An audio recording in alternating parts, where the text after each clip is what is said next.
धोलाई कछार में हुआ विजय संकल्प सम्मेलन, भाजपा की विकास यात्रा को मिला नया बल।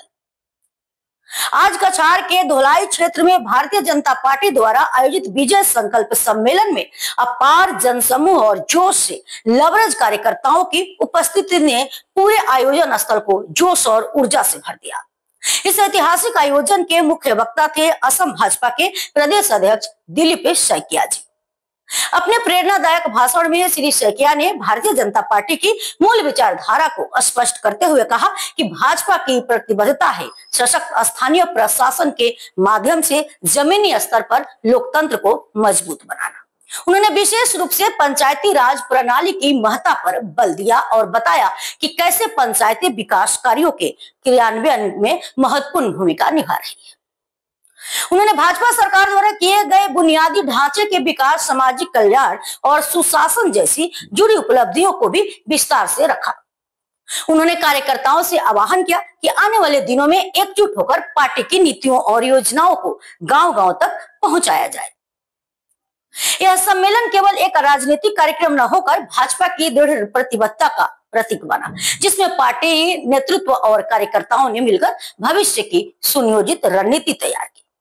धोलाईते पंचायत निर्वाचन जय হওয়ার জন্য ভারতীয় জনতা পার্টি কার্যকর্তাকে কংগ্রেস মাধ্যমে খুন করা হয়েছিল, হত্যা করা হয়েছিল পঞ্চায়েত জয় হওয়ার জন্য।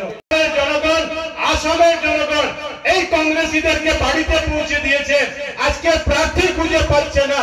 এক সময় তাদের কি প্রতাপ আর আজকের দিনে তাদের কি অবস্থা হয়েছে আপনারা জানেন।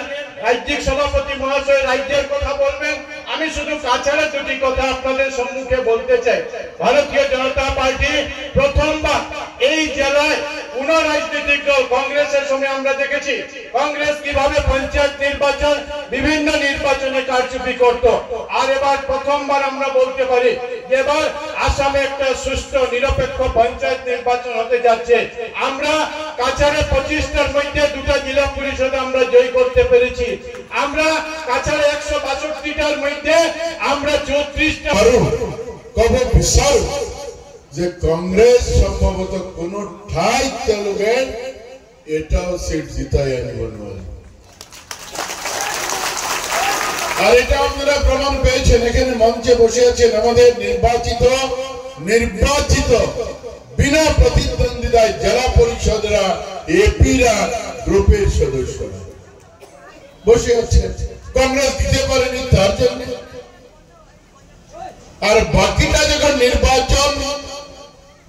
নির্বাচনের পরে নির্বাচন যখন অনুষ্ঠিত হবে রেজাল্টের দিন আপনারা দেখবেন কংগ্রেস শূন্যর মাথায় এসেছে। তার কারণ আছে